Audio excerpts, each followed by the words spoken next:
Bismillahirrahmanirrahim. InsyaAllah kita mula dengan Ummul Quran insyaAllah. Al-Fatihah. A'udzubillahi minasyaitanir rajim. Bismillahirrahmanirrahim. Ya,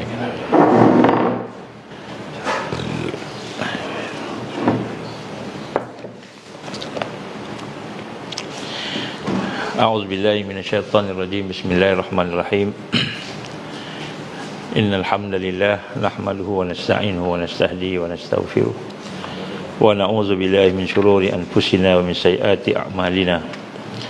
May yahdihillahu fala mudilla lahu wa may yudlil fala hadiya lahu. Asyhadu an la ilaha illallah wahdahu la syarika lahu wa asyhadu anna Muhammadan abduhu wa rasuluh. Qala rabbi ishrah li sadri wa yassir li amri wahlul 'uqdatam min lisani yafqahu qawli. Rabbi zidni ilman amma ba'd. Assalamualaikum warahmatullahi wabarakatuh. Alhamdulillah, pertama kita syukur kepada Allah Subhanahu Wa Taala diberikan kesempatan, peluang untuk kita sama-sama berada dalam satu majlis berkenaan dengan proses untuk kita melengkapi proses untuk kita takmil wal istikmal, lengkap melengkapi untuk kita membina kekuatan insya-Allah. Pertama-tama mari sama-sama kita sentiasa membetulkan niat-niat kita, hati kita, supaya benar-benar kita ingin beribadah kepada Allah Subhanahu Wa Taala. Jadi semua yang kita lakukan ni semua ibadah. Tak ada satu pun yang tidak ibadah. Semua ibadah. Semua bahagian. Jadi bila semua ibadah, maka barulah kita menjadi orang yang melaksanakan apa yang diikrarkan dalam solat kita. Kul inna salati wa nusuki wa mahyaya wa mamati lillahi rabbil alamin. Sungguhnya sembahyang aku dan penumpuan hidup aku dan nusuk. Kul inna salati wa nusuki. Nusuk ni kita punya fokus, kehidupan aku, kematian aku, semuanya kerana Allah. Jadi kita nak kena jadikan seluruh kehidupan kita ini memang benar-benar ibadah, barulah jadi. Jadi masuk ibadah ni maknanya yang pertama, niatnya mesti ikhlas. Bagaimana digambarkan oleh Dr. Rizal Qadawi dalam kitab-kitab, dia kata niat ni pertama sekali niat ikhlas. Maknanya ikhlas ni kita buat ni kerana Allah. Baik ke dapat kat kita, buruk ke dapat kita, semua kerana Allah. Bila kerana Allah ni, dia akan jadi ibadah. Jadi maknanya kalau kita pergi kerja kerana cari duit, dia tak jadi ibadah. Kita pergi kerja kerana nak cari duit, kerana cari duit. Sebab kita tu, kita tujuan kita tadi tu, matlamat kita cari duit, dia tak jadi ibadah kerana Allah. Maka bila kerana Allah, maka kita akan melakukan segala yang mengikut syarak. Bila syarak suruh ni kita buat, suruh tu kita buat. Maka bila barulah dia jadi ibadah. Jadi ibadah baru dia ada barakah. Baru ada barakah. Kadang-kadang duit kita sikit tak banyak pun, tapi cukup je. Cukup-cukup je. Nabi sallallahu alaihi wasallam sentiasa minta kepada Allah yang cukup je. Yang cukup. Tak lebih tak kurang. Cukup saja. Kenapa? Kerana bila ada kecukupan itu, maka maknanya Allah sentiasa membantu kita. Cukup dan sentiasa membantu kita. Jadi apabila kita bekerja nak dapat barakah, ikhlas. Ikhlas ini nak jadikan ibadah kerana Allah. Dan bila kerana Allah, kita buat pun sungguh-sungguh, buat betul-betul. Dan yang kedua, syaratnya ialah mesti mengikut syarak, tidak melanggar syarak. Maknanya dalam bekerja itu mestilah mengikut apa yang dikehendaki oleh Allah Subhanahu Wa Taala. Tak melanggar syarak maknanya kita tak benda haram. Benda haram kita tak buat. Benda haram tak buat. Benda yang wajib kita buat. Benda yang sunat-sunat kita sentiasa tingkatkan. Ini yang mengikut syarak. Jadi kita tengok balik kerja kita tu. Kadang-kadang kerja kita hari ni gaji RM10,000 tapi tak ada barakah. Ada orang gaji murah je, tak ada apa pun. Kita kata sikit sangat. Dan kemudian yang ketiga, untuk kita menjadikan kerja kita itu satu ibadah, ialah mesti kita masukkan dalam agenda kerja kita itu untuk kebangkitan Islam. Mesti. Kenapa mesti? Sebab di situ ada zakat. Zakat ni nak menolong. Bukan menolong orang yang miskin semata-mata, walaupun miskin tu asnaf, tapi menolong orang yang miskin, yang mana dengan pertolongan itu dalam rangka nak membina kebangkitan Islam. Kenapa? Kerana tujuan kita dijadikan oleh Allah SWT untuk supaya kebenaran Allah ni tersebar ke seluruh dunia. Wa iz qala rabbuka lil malaikati inni ja'ilun fil ardi khalifah. Inni ja'ilun fil ardi khalifah. Jadi Allah gambarkan dalam surah Al-Baqarah bahawa aku nak jadikan di atas muka bumi ini khalifah. Khalifah ni maknanya pengganti Allah ataupun wakil Allah ataupun wakil Rasulullah sallallahu alaihi wasallam. Jadi kita ni sebenarnya diperintahkan oleh Allah untuk membina kekuatan. Jadi kerja jangan hanya sekadar kerja membantu jahiliah. Jadi kerja membantu jahiliah pun dia tidak syarak juga. Dia tidak termasuk dalam ibadah. Maknanya kita kerja sekadar, sebab contoh kita katakan hari ini sistem keuangan bank. Ada orang cakap orang kerja kat bank, tak kira lah human resource ke bagi apa kan. Sebab bank ni dia ada kaitan dengan riba. Ada kaitan dengan riba. Dan riba ni Allah declare perang. Jadi akhir zaman ni fikrah kita kena betul. Apa maksud fikrah kena betul? Kalau kita kerja di situ rukhsah, sebab ada keringanan dan keperluan diizinkan, tetapi dalam rangka nak membina kekuatan Islam, bukan dalam rangka nak menyokong dan mendukung sistem jahiliah. Ini satu benda yang kita kena faham. Kerana kalau tidak kita akan ikut arus sampai mati duduk dalam arus jahiliah. Bila duduk dalam arus jahiliah, kita tidak ada kekuatan. Dan sebab itu kerja ni dia bukan hanya sekadar niat kita ikhlas, jalan kita syarak, tapi yang ketiga mesti memenuhi tuntutan kehidupan kita ini. Allah jadikan ada dua tuntutan besar. Yang pertama nak ibadah, yang kedua nak tegakkan Islam.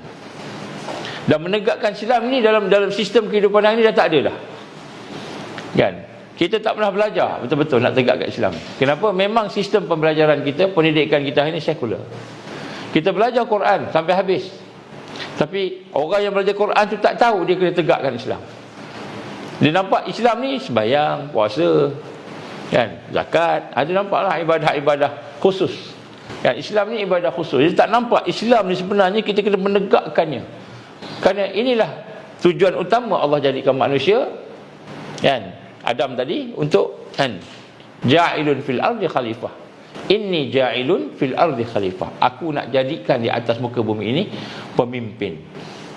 Jadi sebab tu kerja itu menjadi amal qawi, menjadi ibadah, menjadi amal yang kuat dan ibadah. Sekiranya kerja itu ada di dalamnya itu unsur-unsur untuk membina kekuatan umat dan juga meruntuhkan jahiliyah. Ini perkara yang penting yang kalau kita kata hari ini jarang sangat orang sebut. Jarang sangat orang sebut. Orang sebut hanya sekadar kerja je. Cukuplah aku boleh kerja halal. Maksudnya tak curi, tak rasuah. Tetapi selagi kita meletakkan walak kita, kepercayaan kita, keyakinan kita, kesetiaan kita kepada sistem yang bukan Islam, maka selagi itulah kerja kita itu tidak barakah. Tidak barakah. Ini satu perkara yang kita tak kena rasa. Jadi sebab itulah tak salah kerja apa pun. In fact kerja sebagai pegawai polis pun tak apa, PDRM. Tetapi bukan nak memperkuatkan sistem jahiliah dalam rangka kita nak membina kekuatan umat. Sebab itu dalam hal ini di akhir zaman kita kena faham yang ini. Ini kebangkitan. Inilah fikrah kebangkitan. Inilah fikrah Taifah Mansurah. Jadi Taifah Mansurah ni dia bukan hanya berpada dengan sistem, tetapi dia melihat sistem. Kalau sistem tu boleh dibetulkan, dibetulkan. Kalau boleh diislah, diislah. Kalau tak boleh islah, diperbaiki. Dia akan taghyir, dia akan rubah. Dia taghyir ni rubah. Itu maksud kebangkitan. Jadi kalau fikrah ini ada, maka sudah tentulah umat Islam akan ada kekuatan.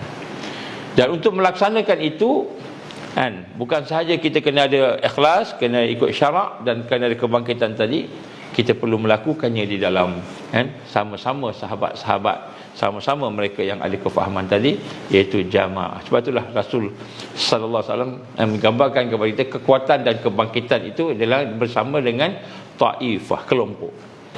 Taifah Mansurah. Jadi nampaklah kita hari ni rupa-rupanya dakwah Nabi ni bukan ajak sembahyang aja. Walaupun sembahyang tu sebahagian daripada perkara yang penting dalam Islam. Dakwah Nabi ni bukan hanya orang buat baik je. Jangan curi, jangan rasuah, menentang rasuah. Hari ni yang political punya, kalau orang politik ni rasuah lah dia punya idea dia. Dia punya apa dia panggil? Dia punya kempen dia kan. Jangan pilih pemimpin rasuah. Kita bukan kata rasuah, kita nak semua perkara. Pemimpin yang boleh membina kekuatan Islam. Itu yang kita nak pilih. Dan Islam bukan hanya Islam dalam bentuk yang bahagian-bahagian, tapi Islam yang bentuk kafatan seluruhnya. Seluruh Islam. Bagaimana perintah Allah, ya ayyuhallazina amanu udkhulu fi silmi kafah wa la tattabi'u khutuwati syaitan innahu lakum aduwwum mubin. Wahai orang beriman, masuklah kamu dalam Islam menyeluruh, semua sekali. Jadi kalau dia cakap pasal Islam pun bukan politik Islam je, semua sekali. Jadi kita nak melihat hari ini bagaimana keadaan kita. Sebab itulah pada kuliah-kuliah kita yang akhir ini kita menyentuh kepada bagaimana nak hidup bersama Taifah Mansurah. Ini topik kita. Ini kita kata peranan. Macam mana nak menghidupkan semula dengan Taifah Mansurah. Bukan kita nak hidup bersama dengan masyarakat yang lalai, masyarakat yang dikuasai oleh nafsu, masyarakat yang dikuasai oleh syaitan, masyarakat yang dikuasai oleh mereka yang bermatlamatkan dunia. Bukan ikut arus yang itu. Kerana arus yang itu memang dah ada dah, tapi dia merosakkan kita. Merosakkan kita. Apabila kita jadi seorang menteri, apabila NGO tu buat sesuatu yang baik, makin nampak NGO tu macam nak lawan menteri. Kenapa? Menteri tak buat, dia buat. Jadi sebab tu bila dia kata kami NGO nak membantu masyarakat, maka dia punya interpretasi seolah menteri tak buat kerja. Dia punya interpretasi dia macam itu. Dia marah. Jangan kata NGO membantu, kami kerajaan yang membantu. NGO ni tolong kerajaan aja begitu. Jadi sebenarnya kita memang nak tolong kerajaan, nak membantu rakyat, masyarakat, tapi oleh kerana dia rasa bila kita cakap macam itu seolah dia tak buat kerja. Maka dia marah menteri. Kalau kita nak buat sesuatu yang baik ni, menteri marah. Kenapa? Ini aku punya bidang, portfolio aku kan. Tapi kenapa kau buat? Gitu. Dia tak buat. Baik, sebab itulah dalam rangka kita ingin mendapatkan apa nama kita sebut tadi, kekuatan di akhir zaman, kita kena faham dalam fikrah Taifah Mansurah, kefahaman Taifah Mansurah ni hidup, dia bukan hanya sekadar ibadah, tapi ibadah yang ada kekuatan. Apa maksud ibadah yang ada kekuatan? Ibadah yang ada kekuatan, ibadah yang melahirkan akhlak. Ibadah yang melahirkan akhlak. Akhlak yang melahirkan kekuatan berjuang. Jadi akhlak kita baik je, cakap slow je kan, tunduk, jalan tunduk sampai langgar tiang.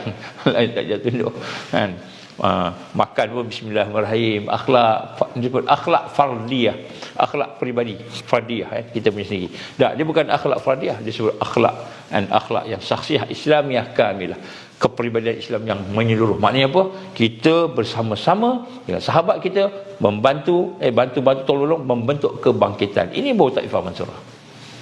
Kalau tidak, kita hanya merupakan orang yang memenuhi sistem jahiliah sahaja, sehingga tak ada buat apa-apa. Tak ada buat apa. Jadi ini perkara yang penting, insya-Allah. Jadi fokus kita bagaimana hidup bersama dengan bagaimana hidup bersama dengan Taifah Mansurah. Ada beberapa perkara yang saya nak sentuh pada pagi ini, insya-Allah, sebagai satu perkara yang penting untuk kita sama-sama rasa, iaitu tajuk kita ni bagaimana nak hidup bersama Taifah Mansurah. Macam mana hidup sama-sama. Ini penting untuk semua orang yang rasa nak bangkit akhir zaman. Nak bangkit akhir zaman ni bukanlah saya ni keris saya berkilau dan saya adalah mak kilau. Bukan itu. Keris saya berkilau, saya mak kilau. Bukan. Pakai tanjak, pakai apa ni, pakaian perang, silat sebagainya. Cakap Allahu Akbar. Jadi itu hanya simptom-simptom, ciri-ciri je. Macam aircon tak ada. Baik, nak sebut kat sini yang pertama sekali, bagaimana cara hidup bersama dengan Taifah Mansurah. Ini kita minta semua ansar tolong ikut. Tengok kita punya fikir. Ini baru fikrah. Yang pertama sekali, semua orang yang nak hidup bersama Taifah Mansurah mesti faham apakah dia tujuan hidup dia. Apa tujuan hidup kita kat dunia ni? Kalau kita tak faham tujuan hidup kita kat dunia ni, Kita hanyalah orang yang akan mengikut arus, ibarat buih, ibarat orang-orang yang tidak ada hala tuju.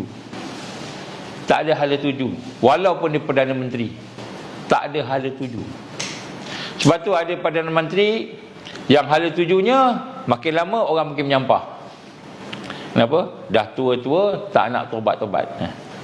Umur dah dekat 100 tahun, tapi tak nak tobat-tobat. Ada orang menyampah. Ada juga Perdana Menteri yang hala tujunya setakat diri dia sendiri je, kroni dia je. Ada juga Perdana Menteri yang sehingga panggil peringkat hari ni kita nampak masuk penjara menyala. Tak kira lah betul tak betul itu wallah alam, tapi ahli tuju ni masuk penjara. Jadi nak sebut kat sini, sama ada kita ni orang paling tinggi sekali yang di Pertuan Agong, ataupun menteri, ataupun hamba Allah yang biasa, B40 ke apa sebagainya, sampailah kepada orang yang paling rendah sekali dalam sebuah negara itu dari sudut status dia. Tak kira lah siapa dia. Nombor satu, sesiapa yang ingin bangkit yang bersama dengan Taifah Mansurah, wajib dia mengetahui apa tujuan hidup di dunia ni. Ini nombor satu. Jadi kalau kita tak tahu tujuan hidup kita di dunia ini, maka pada ketika itu kita tidak ada anchor, tidak ada sauh, tidak ada prinsip, tidak ada pegangan. Maka kita akan ikut arus. Jadi Menteri Agama pun ikut arus juga. Walaupun dia Menteri Agama, saya tak sebut Menteri Agama mana-mana jangan pula kita tuduh Menteri Agama segan. Tak. Ni, walaupun jadi Menteri Agama, walaupun dia jadi mufti dan qadi, kalau tujuan hidup tidak jelas tujuan hidupnya, maka dia tidak boleh bersama Taifah Mansurah. Walaupun namanya ustaz dan ustazah. Saya tengok dalam kadang-kadang orang duk hantar klip-klip ni, pergaduhan antara ustaz-ustaz ni pun satu hal juga. Ustaz ni dia cerita pasal ni. Dia dengar ustaz ni bagi ceramah, ustaz A bagi ceramah, ustaz B ni komen ceramah dia. Kenapa dia komen ni? Dia kritik ceramah ustaz B. Saya nak tanya betul-betul ustaz A, ustaz B ni, kenapa dia kritik ceramah ustaz B? Adakah kerana dia nak menunjukkan lebih pandai daripada ustaz A? Dia kritik ustaz B, kritik ustaz A. Adakah kerana dia lebih pandai, lebih bertakwa, lebih hebat, lebih baik? Nak tunjukkan dia lebih berilmu? Ataupun nak membetulkan ustaz A tadi? Kalau tujuan nak betulkan ustaz A tu tak tengok pun YouTube, tak dapat juga jadi sebenarnya kalau nak betulkan, bukan dengan cara kita buka satu channel, cerita dalam ceramah, bantai ustaz A, B, C, D, semua ustaz salah, kita je betul. Itu namanya skandalkan. Itu namanya mengumpat. Dan kalau tak betul, memfitnah. Ni ingat balik. Lepas ni siapa nak ada bantai saya pula, ada depan ni kita tegur ni. Jangan sekali-kali kita menghentam orang yang sedang berdakwah. Kenapa? Kerana mungkin silap tak? Mungkin silap. Silap cakap, silap kata. Jadi macam mana nak betulkan? Telefon dia. Ustaz, saya dengar ceramah Ustaz cakap begini, betul ke Ustaz? Ataupun Ustaz tersalah cakap? Ustaz macam, minta maaf lah, memang saya tersalah cakap, saya silap. Masa tu saya tengah semangat, saya keluarlah perkataan-perkataan yang saya tak terperasan, saya minta maaf. Kalau gitu Ustaz kena cakap balik dengan anak-anak murid Ustaz. Tak apa, nanti saya cakap. Cakap cara pelan-pelan dak belakang, betulkan dengan cara hikmah, betulkan cara adab, akhlak yang baik, bincang sama-sama. Jadi tidaklah timbul fitnah. Ustaz ni salah. Lain-lain yang nampak semua ustaz salah. Yang betul siapa? Yang betul Dajjal betul. Yang betul Dajjal. Ini maknanya tidak ada matlamat yang jelas ni. Kita ingat kita ustaz nak ikut arus apa? Hari ni semua media sosial, semua nak kena keluar kat media sosial ni. Ustaz pun keluar. Jadi oleh kerana ustaz semua ceramah, kata saya nak jadi orang lain, saya kena kritik ustaz. Saya pun kritik ustaz. Buat satu channel khas untuk kritik semua ustaz. Saya minta maaf Tapi nak sebut kat sini, matlamat kita apa? Matlamat ibadah. Nombor satu, kena ada tujuan. Kalau tak jadi kebangkitan kita. Tak jadi kebangkitan. Apa tujuan ibadah tadi? Wa ma khalaqtul jinna wal insa illa liya'budun. Nak pastikan ikhlas, nak pastikan ikut syarak, ikut sunnah. Nak pastikan kita buat sesuatu tu untuk tujuan membina kekuatan umat bangkit. Nak bangkit ni, umat nak bangkit semula, umat nak menang. Kita dah di era ulat, umat mahu mencapai kemenangan. Ini 3 benda ingat yang ni. Yang ketiga ni dia ada unsur-unsur ukhuwah, dia ada unsur-unsur jama'i. Adakah kita menunjukkan ukhuwah yang baik bila kita condemn orang di kalangan orang di mana orang tak dijawab? Tidak, itu bukan ukhuwah yang baik. Itu hanya nak memecah-mecah belahkan. Jadi kita ikut arus. Kalau artis A kan condemn artis B, artis B fitnah artis C, itu tak apa, artis dia memang tak ada ilmu, tak ada knowledge. Dalam majalah apa dia panggil? URTV ke? Ada lagi majalah URTV? Ada lagi tak? Tak ada lah. Dulu URTV ataupun majalah-majalah apa ni, artis ni yang glamour-glamour ni. Semua tak baca majalah dah. Kalau rancangan yang paling top sekali, rancangan yang paling banyak gosip, yang paling banyak ngutuk orang, kan, kebanyakannya artis lah. Jadi yang sebutkan sini, adakah itu ibadah? Itu bukan ibadah, maksiat, mengumpat. Takkan ustaz-ustaz ni ikut artis kot. Jadi saya minta kepada semua ustaz-ustaz yang rasa dirinya ada kekuatan, fokus kepada kebangkitan Islam. Macam mana nak bentuk umat, macam mana nak bangkitkan umat, bagi kesedaran. Duduk on the ground bersama dengan umat, jangan duduk kat podium aja. Ceramah hebat tapi seorang pun dia tak tahu boleh sembahyang tak boleh sembahyang, boleh ikut tak boleh ikut. Yang lebih hebat lagi, yang lebih teruk lah, bukan hebat, lebih teruknya dia kutuk orang berdakwah pula. Orang ni berdakwah dikutuk, orang ni berdakwah dikutuk. Maka kita kena perbaiki. Sebab ibadah dia bukan hanya sekadar kita boleh buat sembahyang, puasa, zakat, bukan sekadar kita tak curi, tak rasuah. Tapi ibadah juga sebenarnya nak membangkitkan Islam, membangkitkan ummah. Ini sekarang ni masanya. Sebab tu kita wajib mengetahui tujuan hidup kita. Yang pertama sekali, tujuan hidup kita ialah Allah perintah kita ibadah, maka pastikan semua ibadah. Yang kedua, tujuan hidup kita ialah bagaimana yang Allah gambarkan kepada kita. Kita nak kena bangkitkan, timbul bina kekuatan Islam, iman Islam, ihsan, bina kekuatan umat. Dan maknanya kita sentiasa memperbaiki amalan kita. Wa huwal ladzi khalaqas samawati wal ard fi sittati ayyam wa kana 'arshuhu 'alal ma'i liyabluwakum ayyukum ahsanu amala.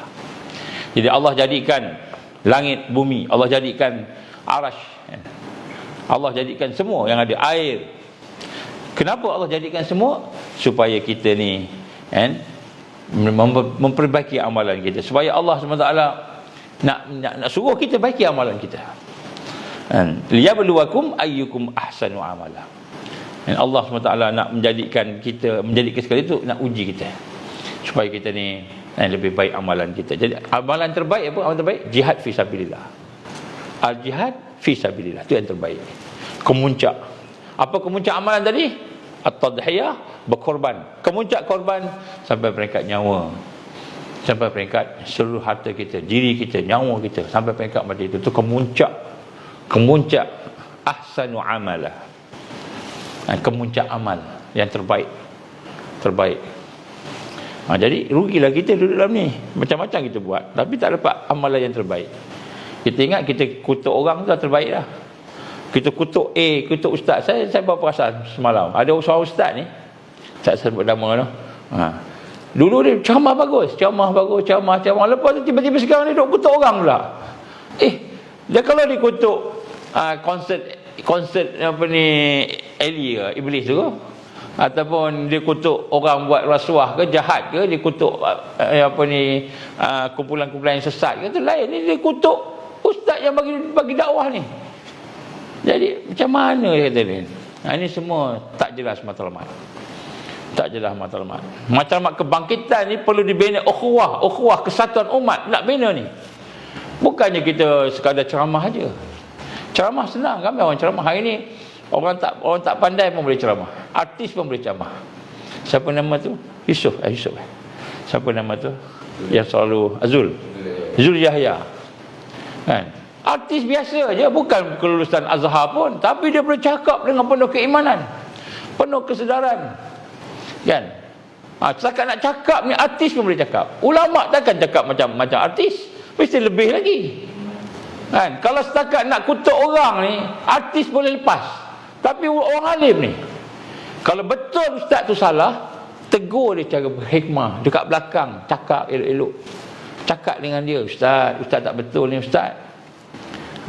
Cakap elok-elok. Kemudian ustaz tu pun dia tahu dia salah. Kan? Dan kalau ustaz tu takbur tak betul, maka kita pun cakap lah. Tak perlu sebut nama ustaz tu pun tak apa. Ada orang kata, kan, contohnya, kan, akidah ni begini-begini tak betul ni, makrifat Allah ni begini-begini tak betul ni. Ada orang kata begini-begini tak betul. Jadi cerita yang betul lah, jangan kita ngumpat orang pula. Akhirnya orang yang ada buat kebaikan, kan, jadi nampak buruk, dan kemudian orang tu pun ada ijtihad dia. Kita masing-masing ada pandangan masing-masing, mungkin tak sama.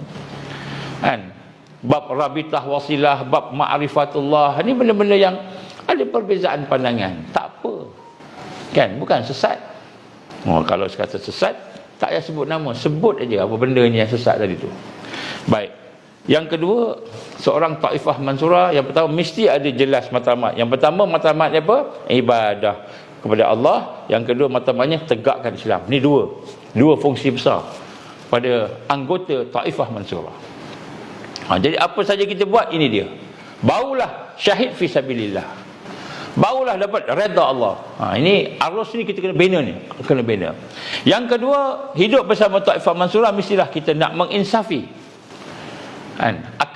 Sebenarnya nilai dunia ini hanyalah satu yang tak ada nilai berbanding akhirat. Jadi nilai yang sebenar nombor dua ni ialah bahawa yang kita tengok hidup yang sebenar adalah akhirat. Ini orang yang bersama taifah mansurah. Hidupnya adalah akhirat. Wal akhiratu khairu wa abqa. Akhirat itu lebih baik dan lebih kekal. Wal akhiratu khairu laka minal ula. Akhirat itu lebih baik dan lebih utama. Jadi di sinilah kita lihat bagaimana Allah gambarkan kepada kita, contoh dalam surah At-Taubah ayat 38, araditum bil hayati dunya minal akhirah. Apakah kamu lebih redha dengan kehidupan dunia ini berbanding akhirat? Fama mata'ul hayati dunya fil akhirati illa qalil. Sedangkan apa yang ada kepada hidup di dunia ini berbanding akhirat sikit sangat. Jadi sebab itu tuan-tuan dan puan, siapa-siapa yang Allah sibukkan untuk mencari dunia bukan mencari akhirat, maka orang itulah Allah SWT murka pada dia. Orang yang Allah bagi binasa kat dia. Orang yang tak beriman, Allah bagi dunia. Orang beriman, Allah bagi akhirat. Sehingga apa yang dilakukan semua untuk akhirat. Apa yang dilakukan, hatta nak buang air pun untuk akhirat. Hatta bekerja, berkawan, berkahwin, apa saja. Jadi di sini kita lihat, zalika mata'ul hayatid dunya wallahu 'indahu husnul ma'ab. Yang demikian itu adalah apa yang ada di dunia ini hanyalah merupakan perhiasan-perhiasan, kesenangan-kesenangan. Di akhirat itulah merupakan apa? Merupakan kesudahan yang baik. Jadi orang yang nak duduk dalam taifah mansurah, dia tidak mencari dunia, dia mencari akhirat. Ini nombor dua. Ini kriteria nak hidup bersama taifah mansurah. Kalau kita masih meletakkan dunia sebagai objektif kita, maka kita tak layak bangkit bersama Al-Mahdi. Tak layak. Habis nak buat macam mana? Adakah kita kena buang semua? Tak, bukan buang. Bukan buang harta kita, bukan buang pangkat kita, jangan bukan. Tetapi kita manfaatkan semua yang ada di dunia ini untuk kehidupan akhirat, untuk bantu Islam. Dan Allah berfirman dalam Al-Quran, wabtaghi fima atakallahu darul akhirah. Wala tansa nasibaka minad dunya. Carilah kamu daripada apa sahaja yang Allah anugerahkan pada kamu dunia ini untuk kehidupan akhirat. Tapi jangan lupa dunia, jangan sampai tak makan. Jangan sampai tak pakai, jangan sampai kita tak ada tempat tinggal, kena ada keperluan tu, kena ada. Tapi maknanya semuanya tu kita guna untuk akhirat. Ini taifah mansurah, kan, akhirat dekat dalam hati dia. Itu juga tanda iman kepada Allah Subhanahu Wa Taala. Tanda iman, maka dia akan lekat dengan akhirat. Ini kita tengok balik. Kita kena buat muhasabah. Kadang-kadang kita beli baju kerana apa? Beli baju kerana apa? Adakah kita beli baju tu kerana kita nak bermegah-megah dengan baju kita? Boleh tak pakai baju cantik sikit? Boleh ni. Baju cantik kan ni. Boleh pakai baju cantik, tapi bukan untuk dunia. Bukan cantik tu, tetapi keperluan. Mungkin ada baju-baju pakaian tu kita perlu untuk jumpa dengan orang tertentu. Mungkin pakaian tu tetap diperlukan. Kita kena adalah pakaian yang diperlukan. Jangan pakai kain. Dia pergi istana pakai kain. Pergi jumpa orang besar pakai kain, pakai slipper, pakai baju Melayu. Boleh tak? Boleh. Tapi orang yang kita nak dakwah tu, dia pandang kita, apa ni lelaki. Ada satu cerita kisah seorang ustaz kampung. Dia cerita sendiri. Dia cerita sendiri. Ni contoh. Dia cerita. Tapi kita tak boleh sebut nama dia. Dia mengaku. Dia kata, satu hari dia bagi ceramah. Ceramahnya dekat tempat tentera. Tempat tentera. Majlis formal. Tempat tentera. Dia pergi, pakai baju Melayu, pakai kain selempang. Kain apa? Kain, pakai kain. Kain pelekat. Kemudian pakai kopiah, pakai slipper. Yang datang general, yang datang semua besar-besar. Ni ceramahnya majlis formal orang tentera ni. Dia pakai baju macam itu. Dia ingat macam ceramah dekat masjid. Dia pun pergi, tengok semua orang pakai kemas je. Kalau pakai baju Melayu cek bersamping, kan, majlis besar, kan, majlis besar, formal, majlis formal, kan, dengan general apa semua ada. Kali dia kata ceramah macam-macam, okey lah, tak apalah, habis ceramah nak makan pula. Dia tengok pakaian dia adalah pakaian kampung gitu, kan. Lepas tu duduk pula, ada sudu semua. Ada sudu, ada pisau, ada apa. Orang general, askar, kan. Dia seorang general duduk sebelah dia gini kan.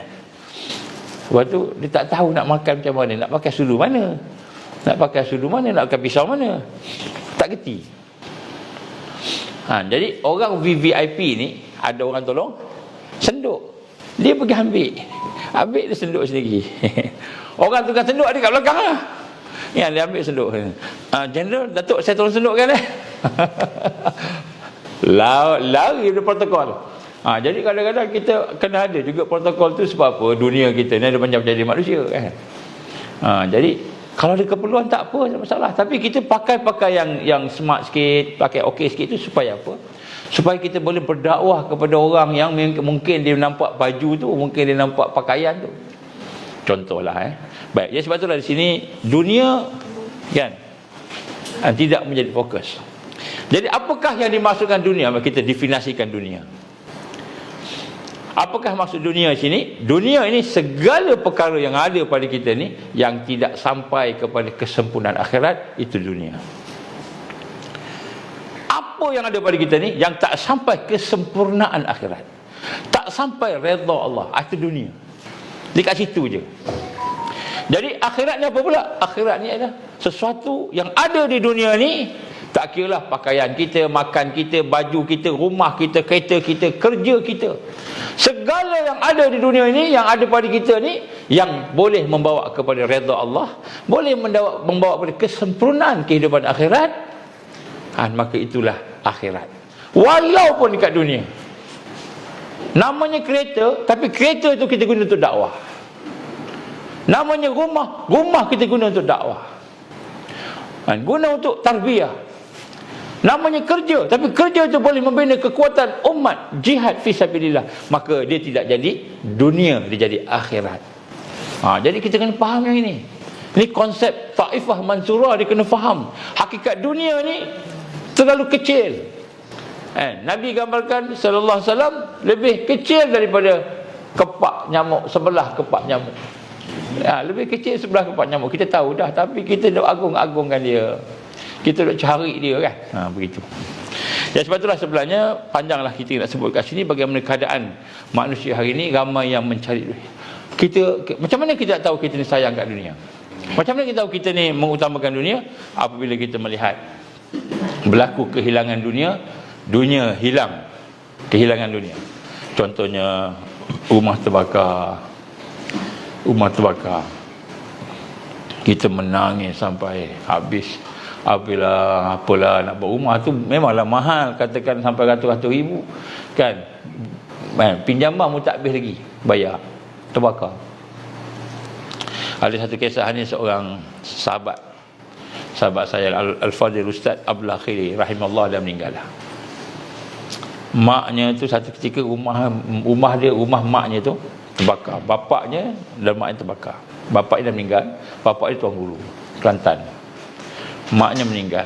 Maknya yang duduk kat rumah tu, rumahnya memang besar lah, cantik semua. Allah izin terbakar habis, tinggal tangga je. Tinggal tiang tangga je. Bila sahabat-sahabat kita jumpa dengan dia, bila kawan-kawan jumpa dengan dia, makcik kan, sabarlah makcik, dia kata Allah ambil apa yang dia punya. Sikit pun tak menangis, sikit pun tak sedih. Dia sebut Allah ambil apa yang dia punya. Allah punya Allah ambil kan. Innalillah kan. Maknanya hati dia tu tidak terkesan dengan rumah dia terbakar habis. Kalau kita mungkin dah macam mana, pensan mungkin, menjerit kan. Mungkin hati kita takut kan, kena buang kerja. Sama juga, bos buat jahat kat kita. Apa maksud bos buat jahat? Dia suruh kita buat benda yang tidak syarak. Tak bagi semayang, tak boleh semayang, tak bagi semayang, tak bagi tutup aurat, suruh kita buat benda haram kan. Bos kita takut, tak apalah kita buat. Kenapa? Kita takut kehilangan kerja. Sedangkan gaji kita, kerja kita, rezeki kita tu Allah yang bagi, bukan bos bagi. Jadi ada di kalangan kita yang macam, maknanya kita sayangkan dunia. Itu maksud sayang dunia. Sayang dunia ni maknanya bila berlaku pertembungan antara kehendak Allah dengan kehendak manusia, kehendak Allah dengan kehendak dunia tadi, nafsu kita pilih dunia. Itu maknanya walaupun kita bekerja di jabatan kan, agama Islam. Apa jabatan agama Islam ni? Kerjanya ialah bagi fatwa, kerjanya dia buat benda yang ni. Tapi kita kena pastikan semua menyokong kerajaan. Apa kerajaan buat, semua betul. Apa kerajaan buat, semua betul. Kalau apa yang kerajaan buat tak betul, cari hadis, cari Quran, cari hadis, bagi betul, bagi hujah supaya betulkan apa yang kerajaan buat. Jabatan agama Islam, saya minta maaf no? Kalau kita menghuraikan Quran dan hadis mengikut kehendak nafsu, mengikut kehendak nafsu pemerintah, maka kita memilih dunia, tidak memilih Allah. Walaupun kita cakap Islam, walaupun pakai kopiah, walaupun ada janggut, walaupun bekerja di jabatan agama Islam, jabatan mufti, tapi bila kita mengutamakan kehendak manusia, kehendak nafsu daripada kehendak Allah, kehendak Al-Quran yang sebenar, hadis yang sebenar tadi, kita gunakan ayat tu untuk nak sokong kejahatan yang dibuat oleh pemerintah, maka kita memilih dunia. Walaupun kita ni orang yang bergelar jabatan agama, kerja kat jabatan agama. Ada di kalangan jabatan, kawan-kawan kita daripada jabatan agama yang buat pengaduan, bukan mengadulah, ceritalah. Macam mana Ustaz, saya nak kena berhenti kerja ke ni Ustaz? Saya disuruh buat A, B, C, D yang memang jelas bertentangan. Dia pun sebut. Saya kata, fikirlah sungguh-sungguh. Kalau boleh cuba cegahlah. Jadi sebab tu nak sebut sini, Taifah Mansurah, mereka adalah orang-orang yang sentiasa mengutamakan akhirat. Mengutamakan akhirat. Apa saja dibuat akhirat. Wal akhiratu khairu wa abqa. Baik, yang ketiga, sifat orang yang nak hidup bersama Taifah Mansurah ini ialah mereka yang sentiasa menginsafi, sentiasa dalam kesedaran. Apa kesedaran dia? Al-maut, kematian itulah satu yang akan datang, pasti tiba. Kullu man 'alaiha fan wa yabqa wajhu rabbika dzul jalali wal ikram. Kullu man 'alaiha fan, setiap yang ada di atas muka bumi ini pasti binasa. Semua pasti binasa. Dan apa yang kekal hanyalah Allah. Wajhu rabbik, wajah Allah, ini Allah Subhanahu wa taala yang mempunyai kebesaran dan kemuliaan. Jadi nak sebut kat sini, orang yang duduk Taifah Mansurah, dia sentiasa rasa dia akan mati, kan, dan menyebabkan apa? Menyebabkan dia tak takut mati, dia persiapkan dirinya untuk mati. Apa maksud kita mempersiapkan diri kita untuk mati? Yang pertama sekali, dia dalam keadaan bertaubat sentiasa. Sentiasa dia taubat pada Allah. Dia hebat macam mana pun, banyak amal macam mana pun, baca Quran hebat, bangun malam, buat macam-macam hebat, dia tetap rendah diri daripada Allah. Dia ngaku banyak dosa, banyak salah, banyak lemah, maka sentiasa bertaubat. Taubat ni adalah kan, kata-kata lidahnya, hatinya, pemikiran sentiasa. Dia menyesal kelemahan dia, menyesal dosa dia, menyesali segala perkara keaiban yang ada kat dia. Ini orang yang di dalam Taifah Mansurah, maka dia sentiasa meletakkan at-taubah sebagai utama. Kan? Setiap sembahyang pun taubat, puasa taubat, semua ibadah sebenarnya adalah taubat. Taubat ni apa? Taubat ni maknanya kita menyesal, kita kembali kepada Allah. Jadi sifat orang yang memang rasa mati itu dekat, dia bertaubat. Astaghfirullah, astaghfirullah, astaghfirullah. Kurang-kurang dia istighfar. Kalau kita tidak istighfar, kita kurang istighfar, maka maknanya kita tak yakin mati itu datang. Kita rasa kita okey, hebat kan. Jadi sebab tu Taifah Mansurah ni sentiasa bertaubat. At-taibun and innallaha hashtara minal mu'minin. Innallaha hashtara minal mu'minin anfusahum wa amwalahum bi anna lahumul jannah. Sesungguhnya Allah membeli daripada jiwa orang yang beriman, kan, hati mereka, jiwa mereka daripada orang beriman, nyawa mereka, diri mereka, kan, harta mereka, bi anna lahumul jannah, dengan syurga. Kan. Kemudian dia berjihad perjalanan Allah. Kemudian yang belakang ni, sifat dia apa? At-taibun. Dia tu seorang yang bertaubat. Jadi orang Taifah Mansurah ni, bila dia kata maksud kita faham mati dekat ni, banyak bertaubat. Sebab kebaikan yang paling best sekali, kebaikannya ialah bila kita keluar daripada dunia ini dalam keadaan bersih daripada dosa. Jadi bertaubat. Apa maksud taubat? Menyesal kelemahan kita, dosa. Bila buat dosa je, astagfirullahalazim, astagfirullahalazim, menyesal. Astagfirullahalazim, astagfirullahalazim. Kita istighfar, kita baca doa, minta Allah berikan hidayah supaya kita boleh menjauhi kelemahan kita. Jadi bila kita berada dalam itu, barulah kita qualified lah untuk berada dalam Taifah Mansurah. Jadi kepada ahli-ahli Ansar, kita kena banyak bertaubat. Jangan kita rasa kita tak ada salah. Siapa yang rasa tak ada salah, maka dia ada kibriya, dia ada ujub, dia ada sifat-sifat sombong. Kita banyak kelemahan. Dan kemudian lagi banyak kita ingat mati, lagi banyaklah kita akan bertaubat kepada Allah. Lagi banyak kita bertaubat kepada Allah Subhanahu Wa Taala. Jadi yang ketiga ni, kita kena ingat mati. Tapi bukanlah maknanya ingat mati ni takut. Ada orang ingat mati. Saya pernah sekali tu bagi tazkirah dekat dalam kelas. Dalam kelas ni selalu saya ada buat kultum ni, panggil. Kultum ni apa? Kuliah 7 minit. Ni pinjam bahasa Indonesia. Kuliah 7 minit. Sebelum kita bagi kuliah tu, dalam kelas tu, saya akan bagi tazkirah sikit. Dan akhir bagi tazkirah sikit. Mula dengan akhir. Jadi pelajar-pelajar saya ni tak kira Cina ke, kalau saya mengajar di UM sekejap dulu. Part time lah di UM. Cina pun ada, India pun ada. Saya bagi tazkirah, senang ya.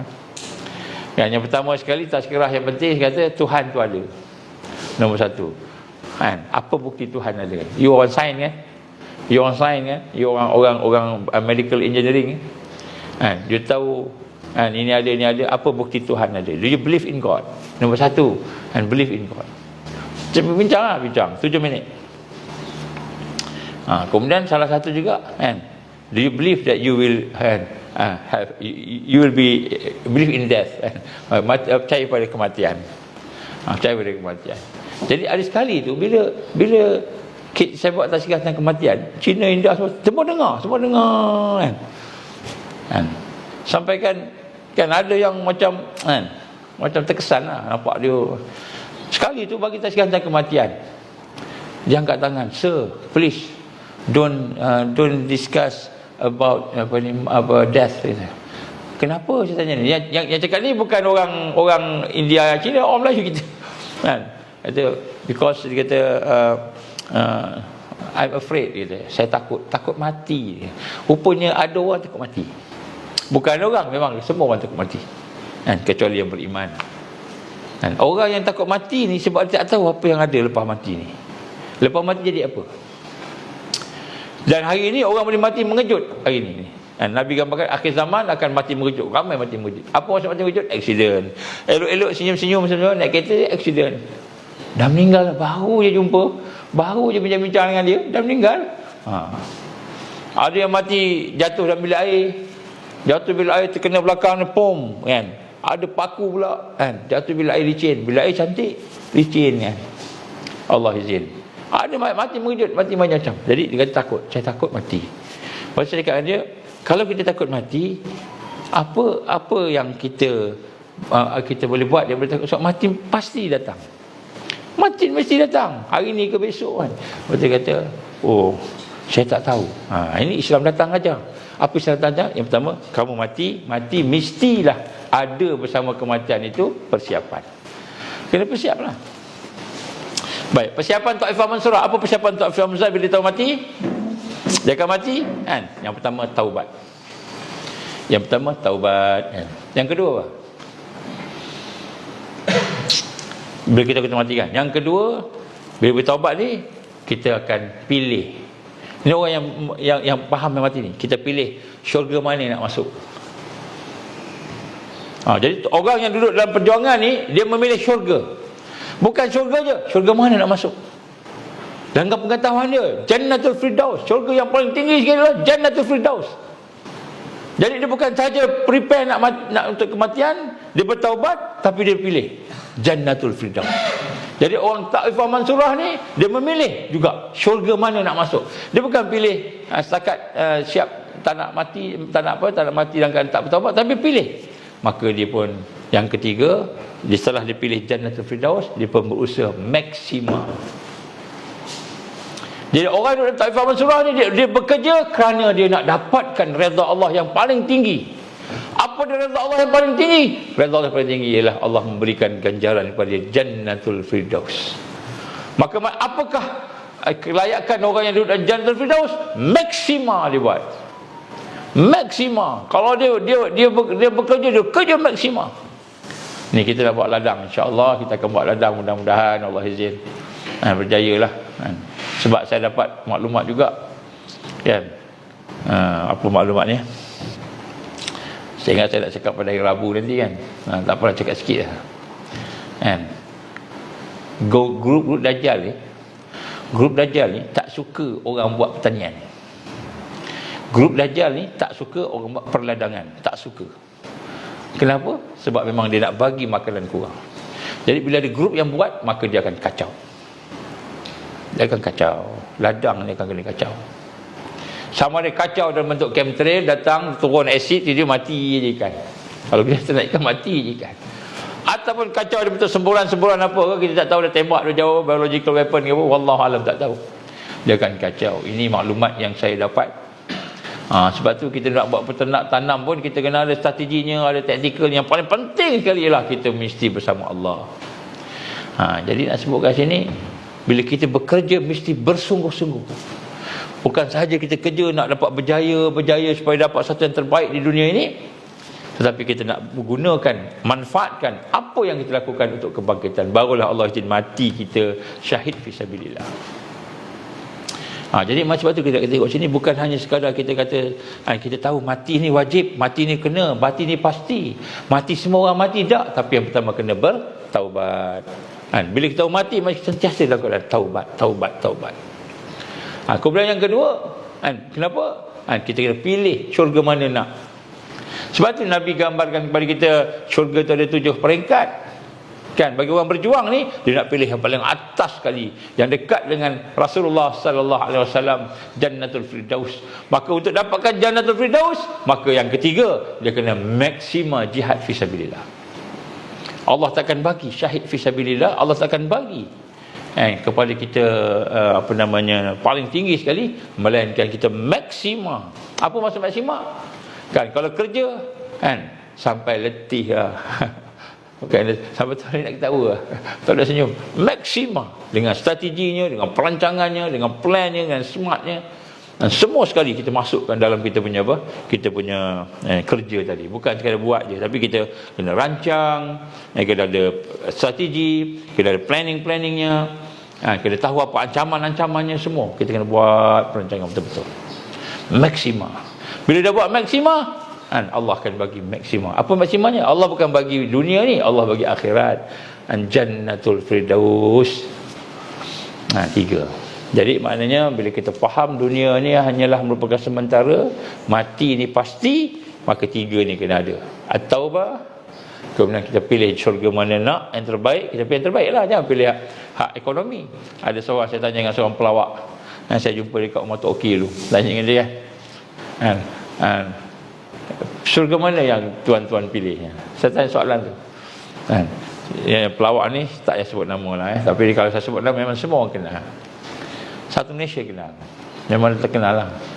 Saya ni kalau saya nak pilih syurga, saya pilih syurga yang paling ekonomi sekali, kata. Paling ekonomi, paling bawah. Saya kata, kenapa pilih yang bawah sekali? Alah, saya ni kan suka buat ketawa-ketawa orang, semua hati keras. Dia tahu kan. Lepas tu dia kata, kalau kita pilih hak bawah tak dapat, masuk neraka ada. Pilih atas. Atas tak dapat, bawah sikit kan. Logik dia macam itu kan. Jadi sebenarnya kita tak pernah terfikir pun nak pilih syurga mana, tak pernah terfikir pun. Pernah terfikir kan?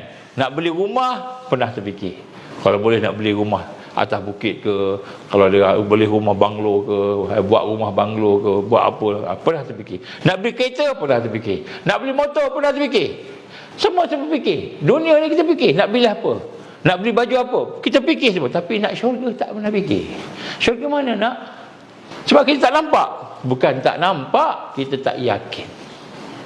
Belum sampai yakin lagi kita. Sebab kita nak pilih. Pilihlah. Apa salahnya kita pilih? Nabi suruh kita pilih. Orang yang berjuang dia akan pilih. Jannatul Firdaus. Dia pilih atas. Tapi dia tak layak, dia tahu.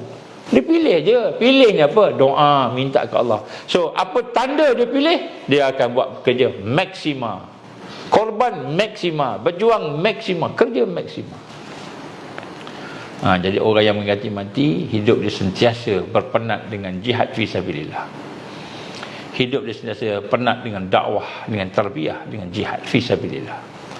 Itu orang yang dalam taifah mansurah. Jadi kita kena tengok balik diri kita. Yang keempat, kita perlu faham Islam, hakikat Islam. Maknanya yang keempat, kita kena ada ilmu, kena duduk dalam tarbiyah. Jadi orang yang duduk dalam taifah mansurah mesti duduk dalam tarbiyah.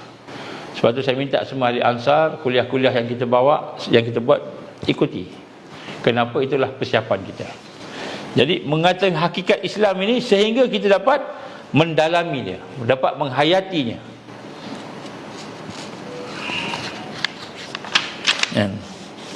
Banyaklah hadis-hadisnya, tentunya siapa yang paling baik, orang yang paling faham dengan Islam. Contohnya. Baik. Jadi kemudian yang kelima, kita kena apa? Kenal jahiliyah. Yang kelima, kena kenal jahiliyah. Islam kena kenal, jahiliyah pun kena kenal. Jahiliyah ni apa? Kegelapan, segala kejahatan yang lawan dengan Allah tu jahiliyah lah tu. Cara umumnya begitulah. Saya simple ni. Orang yang terputus daripada Allah, suasana yang terputus daripada Allah, kan? Walaupun dia nampak Islam tapi terputus daripada Allah, maka dia jahiliyah. So jahiliyah ni sebab tu kita ada kajian. Kita buat kajian tentang akhir zaman. Kita buat kajian tentang perancangan jahat. Kita ada kajian. Kenapa kita buat kajian? Kerana kalau kita tak faham jahiliyah ni bekerja, kita akan ikut arus. Ikut je dia.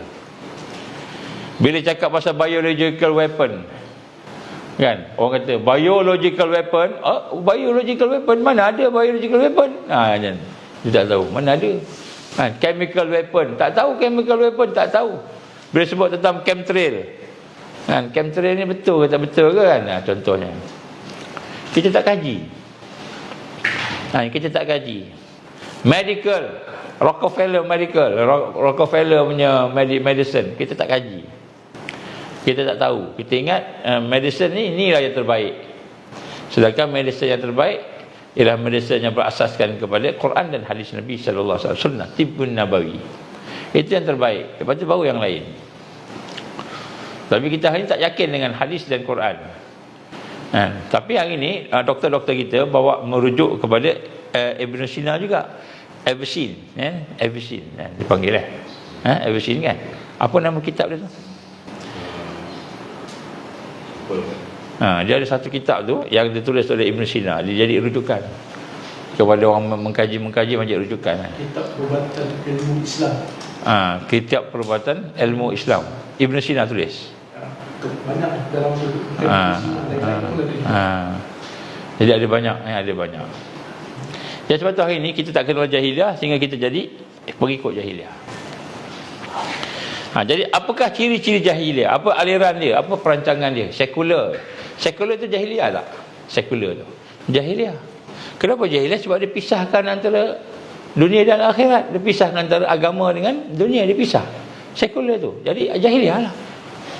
Kan? Liberal. Jahiliah tak? Jahiliah liberal. Liberal. Jahiliah. Kenapa? Dia mengambil sesuatu yang tak ikut Quran dan hadis. Dia ambil mana yang dia rasa dia ambil, dia ambil, dia barat dia ambil, semua dia ambil. Liberal, dia kata. Saya boleh guna apa saja. Sedangkan kan, kalau benda itu bertentangan dengan Quran dan sunnah, kita tak boleh ambil. Walaupun nampak baik, nafsu kita nampak baik. Semua jahiliah.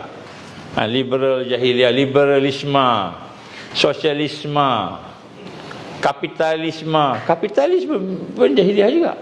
Sosialisme, kan? Demokrasi jahiliah, demokrasi. Macam mana? Demokrasi pun jahiliah juga. Takut nak sebut kan. Nanti kan kata mentangkan. Kita bukan mentangkan kerajaan. Kita nak limpan. Macam mana kata demokrasi ni jahiliah? Macam mana kata demokrasi jahiliah? Siapa yang apa dasar demokrasi? Demokrasi dasar dia apa? From people, for people to people, lebih kurang gitulah. Yang mana yang menjadi dia punya tu adalah manusia tu. Ada Allah itu. Ada Allah tak? Tak ada. Sebab tu demokrasi tak kira ada Quran tak ada Quran tak apa. Sedangkan dalam Islam Quran ni wajib. Quran ni sunat ke wajib? Quran ni wajib. Ikut Quran wajib. Ikut hadis wajib. Kan? Apabila ada sesuatu yang mengatakan tak perlu ikut Quran, tak perlu ikut hadis, maka dia jadi jahiliah, terputus. Boleh membawa syirik dan boleh membawa kepada kufur.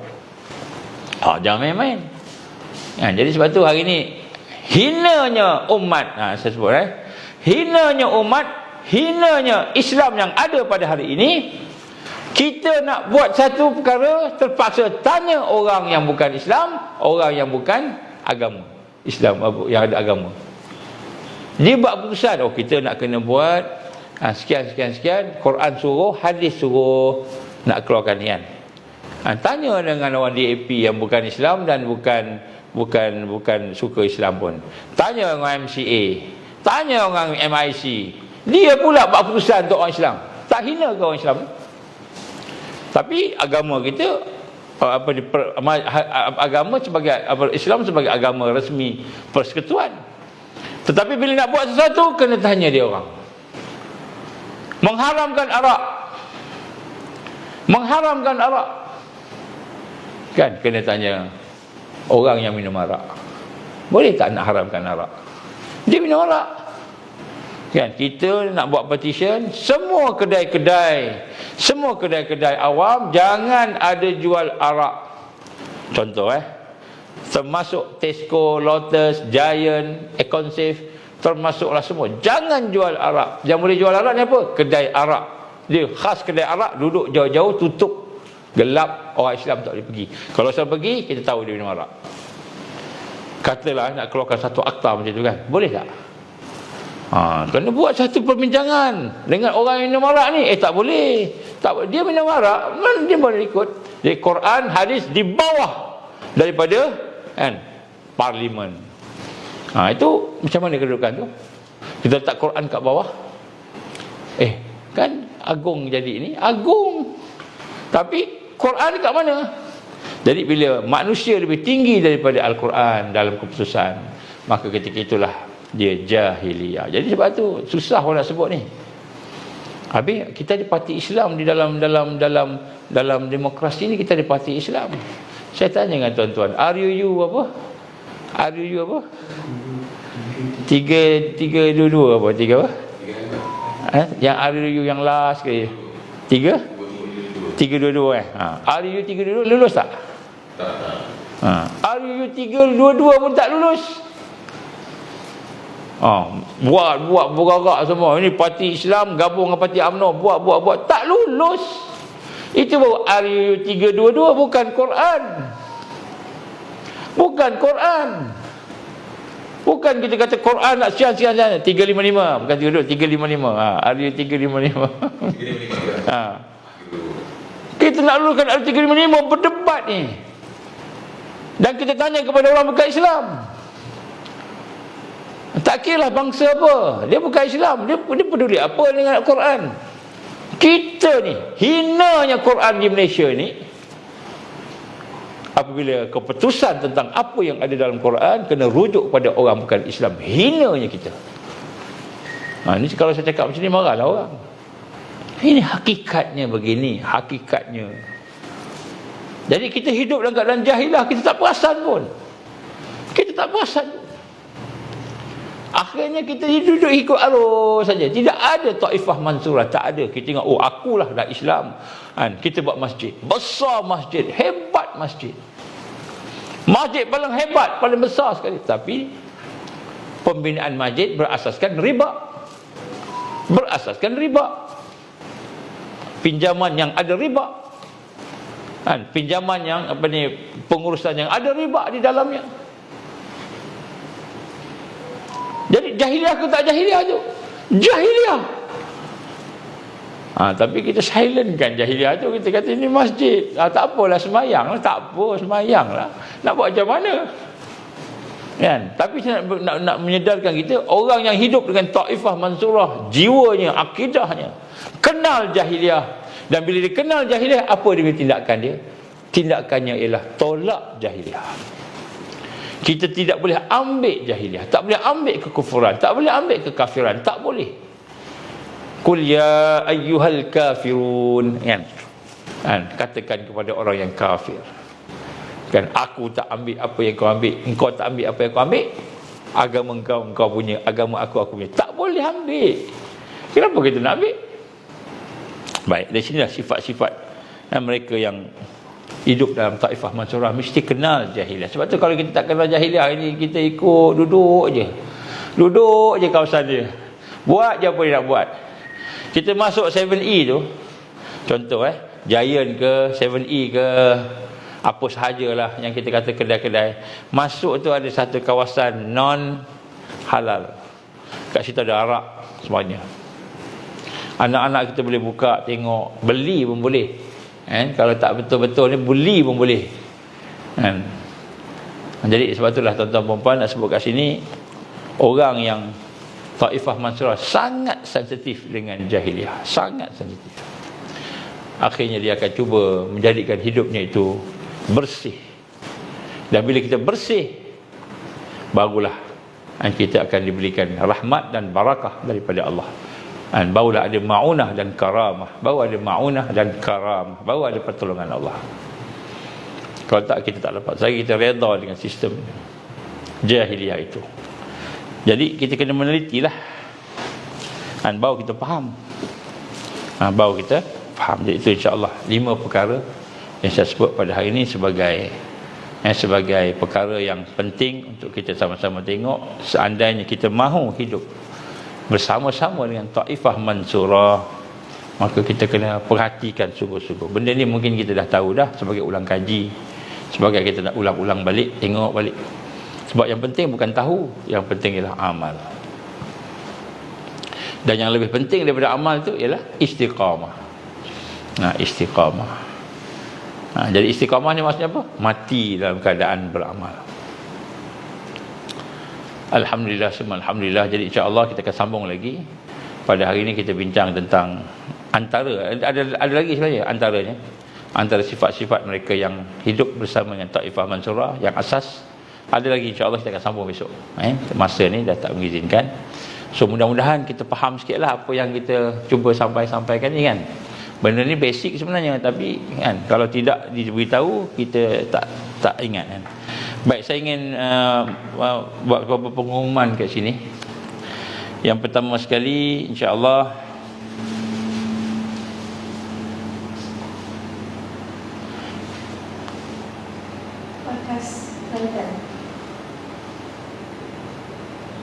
itu bulan 9, akhir bulan 8 dululah kan. InsyaAllah untuk ahli-ahli Ansar bulan 8 ni, 31 hari bulan hari Rabu ni, saya jemputlah semua datang untuk di projek kita Ladang Rakyat di Rimbunan Kasih. Ni untuk ahli Ansar lah kan, insyaAllah, sebab kita akan bincang-bincang sikit tentang perancangan dia. Dan untuk detail sila refer pada Telegram insyaAllah. Ni bagi mereka yang tak baca Telegram lah. Yang baca Telegram dah tahu dah ni. Hak tak baca Telegram, itu umumkan. Yang kedua, insyaAllah di Kelantan, sisi Kelantan, kita akan ada satu pertemuan 2 hari bulan 9 di markasnya di Kelantan. Tak payah sebut markas kat mana tu, ke Kelantan. Jadi insyaAllah 2 hari bulan 9, saya harap semua sisi dapat turun bersama-sama. Nak bawa madu'u boleh. Madu'u ni bukan madu kan. Bukan madu. Madu pun boleh juga, bawa madu sekali. Ataupun madu'u. Madu'u dan madu. Takut salah ni kan. Kemudian insya-Allah untuk mereka yang berminat, kita akan ada tamrin 1 dan 2 pada 9 hingga 11 hari bulan September. 9 hingga 11. Jadi siapa yang berminat sila hubungi sisi masing-masing. Dan kemudian sila hubungi mana? Ni bawah ni.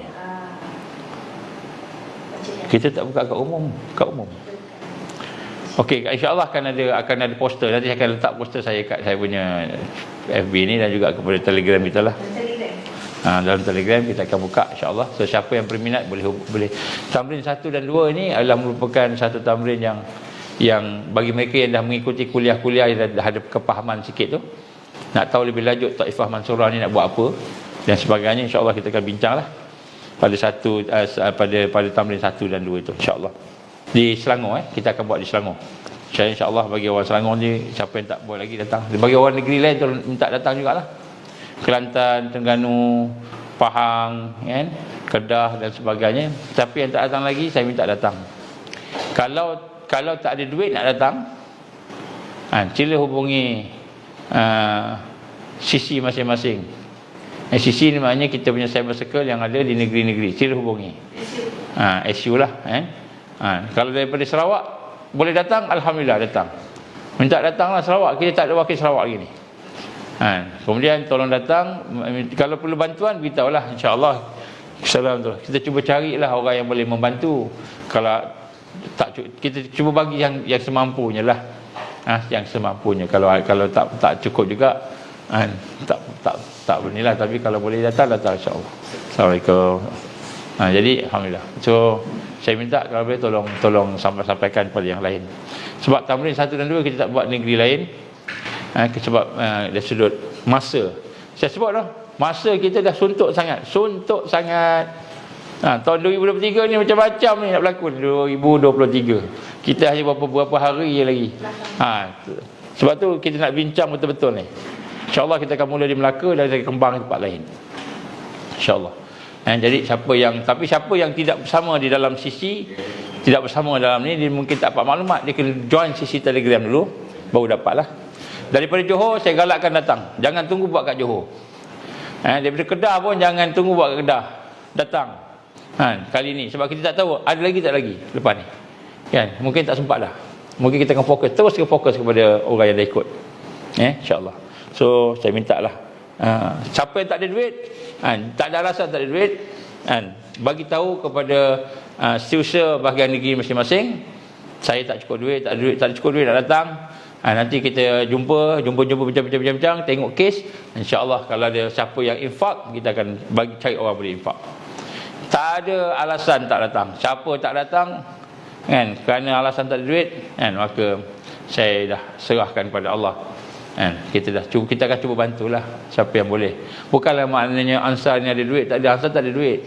kan, akaun kosong kan, tapi kan insya-Allah ada yang infak kan, siapa yang nak tolong tu, yang tak ada duit tu, kita cuba infak kumpul-kumpul lah sikit kan, insya-Allah.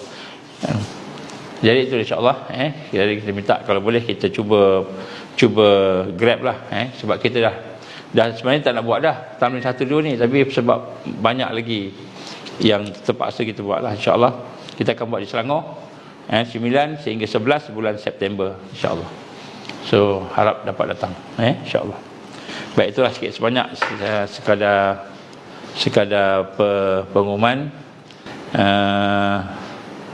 Selain daripada itu, insyaAllah saya hajat doa lah kepada tuan-tuan sekalian, puan-puan sekalian. InsyaAllah kami nak cuba dapatkan tempat untuk kita buat ladang rakyat di sekitar Melaka. Jadi insyaAllah doakanlah supaya mudah-mudahan lepas Melaka ni kita akan pergi ke negeri lain pula dan bersama-sama insyaAllah. Aku li qouli hadza astaghfirullahalazim li wa lakum. InsyaAllah kita baca doa Rabbita. Auzubillahi samil alim minasyaitonir rajim. Bismillahirrahmanirrahim. Alhamdulillahirabbil alamin wassalatu wassalamu ala asyrafil anbiya'i wal mursalin wa ala alihi wa sahbihi ajma'in.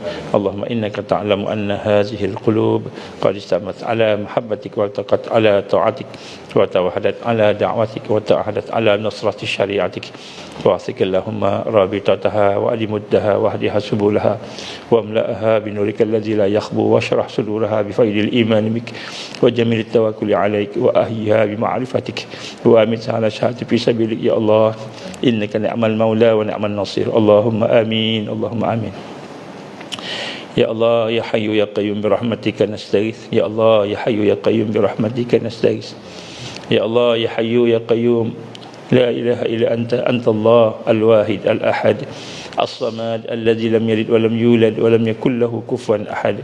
اللهم اجعلنا من المؤمنين حقا، اللهم اجعلنا من المتقين حقا، اللهم اجعلنا من المحسنين حقا، اللهم اجعلنا من المقربين، اللهم اجعلنا من الواصلين، اللهم اجعلنا من المحبين، اللهم اجعلنا من العارفين، اللهم اجعلنا من الصديقين والشهداء والصالحين، اللهم اجعلنا يا الله من المهديين. ربنا أتمم لنا نورنا واغفر لنا إنك على كل شيء قدير. ربنا آتنا في الدنيا حسنة وفي الآخرة حسنة وقنا عذاب النار. ربنا تقبل دعانا إنك أنت السميع العليم وتب علينا يا الله إنك أنت التواب الرحيم. وصلى الله على محمد وعلى آله وصحبه وبارك وسلم. سبحان ربك رب العزة عما يصفون والسلام على المرسلين والحمد لله رب العالمين. سبحانك اللهم وبحمدك أشهد أن لا إله إلا أنت أستغفرك وأتوب إليك. بسم الله الرحمن الرحيم. والعصر إن الإنسان لفي خسر إلا الذين آمنوا وعملوا الصالحات وتواصوا بالحق وتواصوا بالصبر. Fakrul minta kontak Ummu Ilyas. Fakrul minta kontak Ummu Ilyas insya-Allah. Assalamualaikum warahmatullahi wabarakatuh.